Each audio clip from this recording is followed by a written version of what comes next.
I believe one of the first impressions I remember becoming a foster parent is oftentimes both parties bring some sort of amount of baggage to the picture.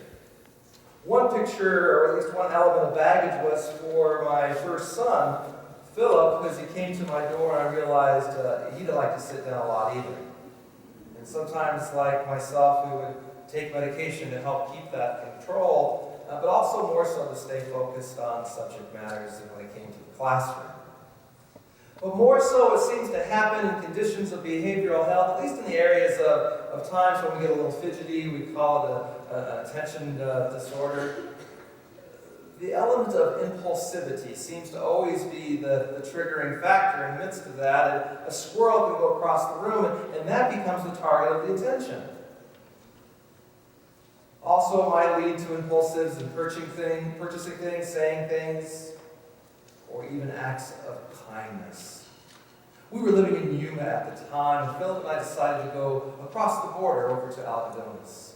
Algodones is a border little town inside of Mexico. We had a favorite place that we liked to go get lunch, and in that little cantina area, people were always going around trying to sell certain items. This was one of them here. It's a wooden carved owl. Well, prior to going to Algodones, it just happened to be that time of the week that Philip also received, and this was something new to me too as a parent, an allowance. He got his allowance, he had it in his pocket, and you could already begin to smell the smoke as it was burning a hole in his pocket. I remember that smell because I always experienced the burning hole, pocket money thing myself.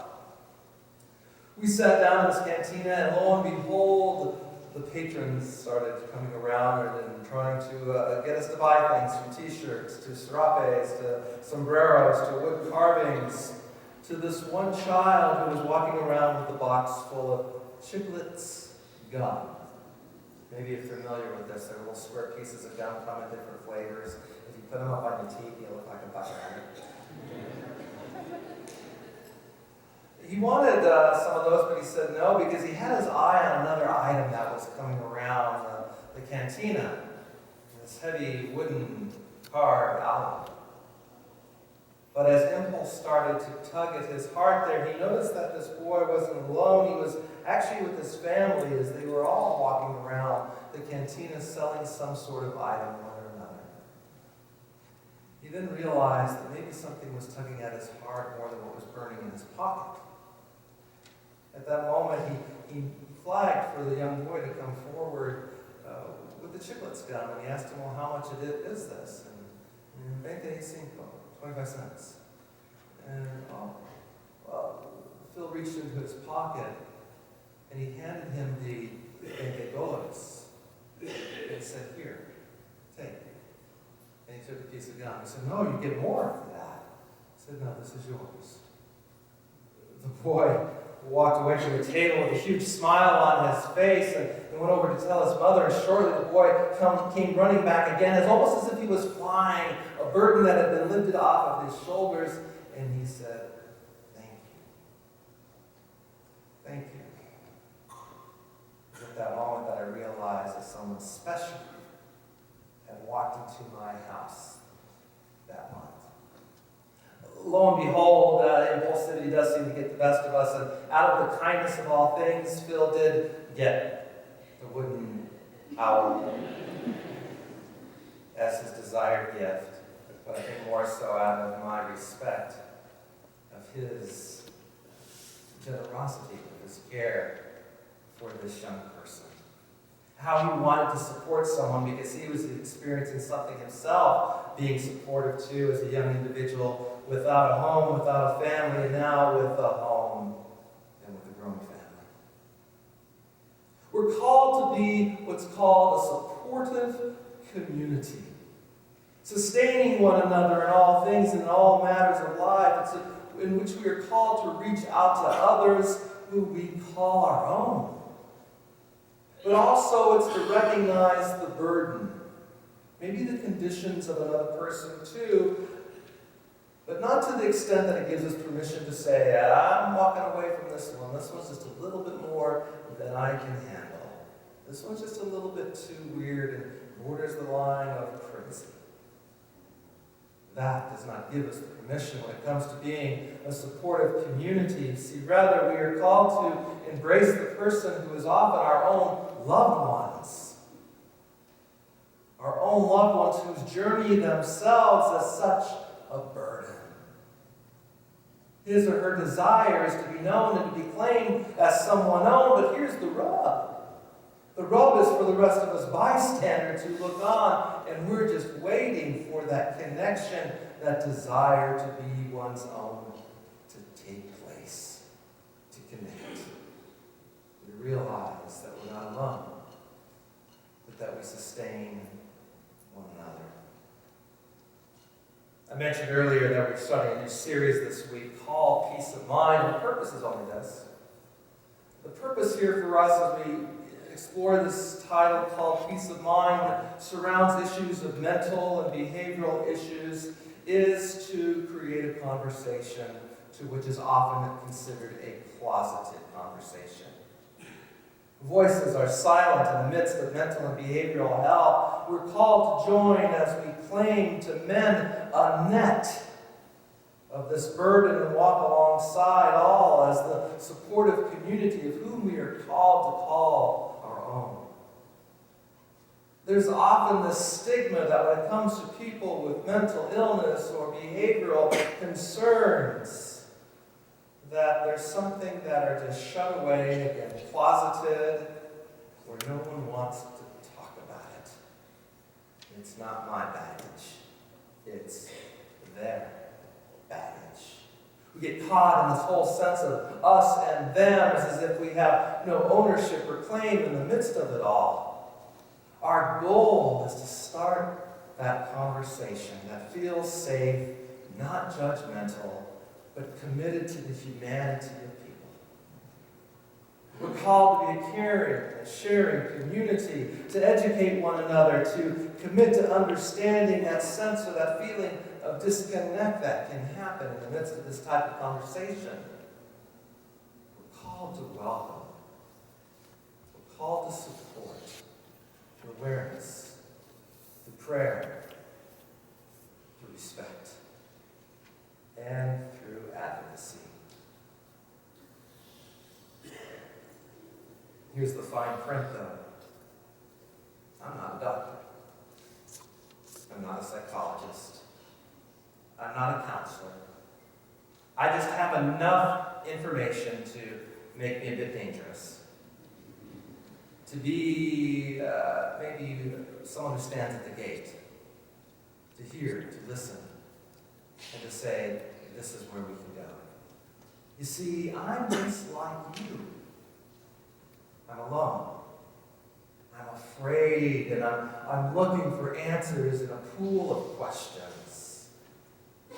I, too, am looking for the support of burdens that I carry. So Paul, in his own particular way here, in wanting to support his community of faith at the time, is writing a letter to the Christians in the area called Galatia. They too had been kind of falling apart from one another and trying to comprehend this new Christian experience along with the Jewish tradition. They were still holding upon the laws of the day and catching people in the sins that they committed. And this was the case. Someone had committed a sin. Someone had a heavy burden upon them. They were caught sleeping with someone's wife. They took from somebody else. They were caught cheating a friend. Somebody spent the weekend caught up in a lie. And Peter pokes it out. Paul, highlights this and he says, something's wrong here, folks. And it's the community in itself who is the one not to point the finger at the one who has fallen, but it is the community who is the one who is called to help that person's burden.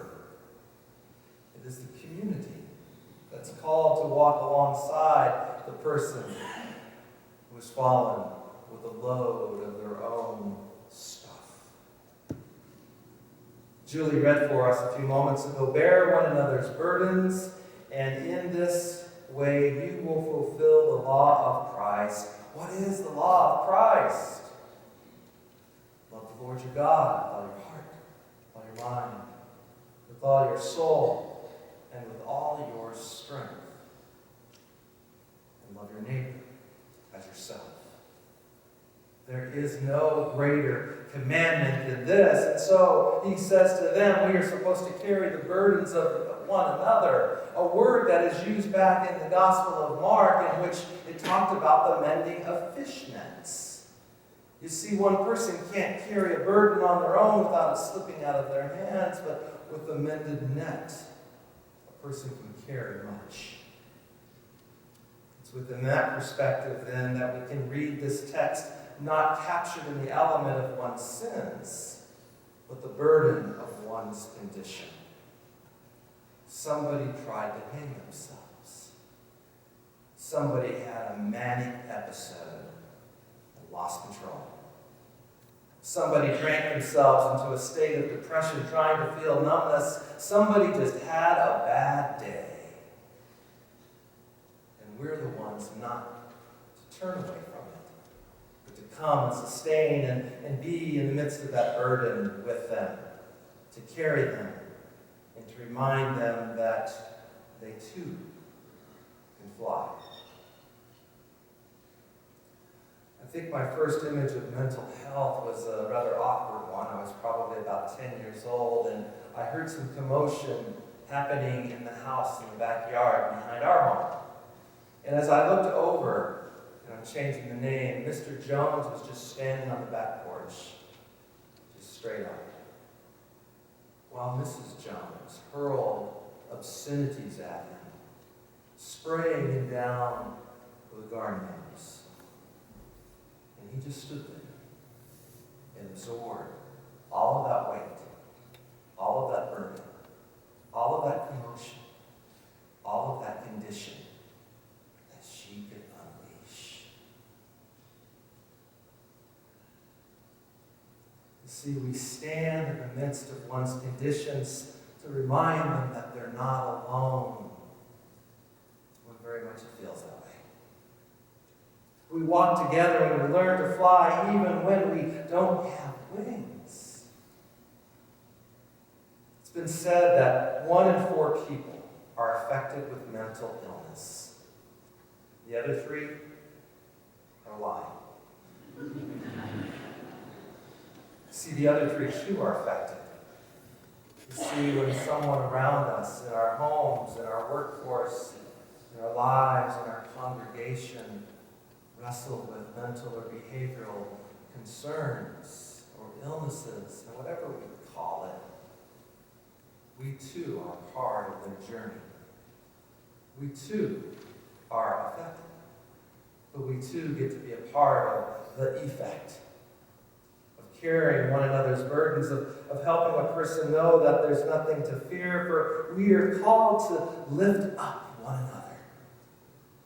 You see, we come to discover that she or he isn't that heavy at all. She's my sister.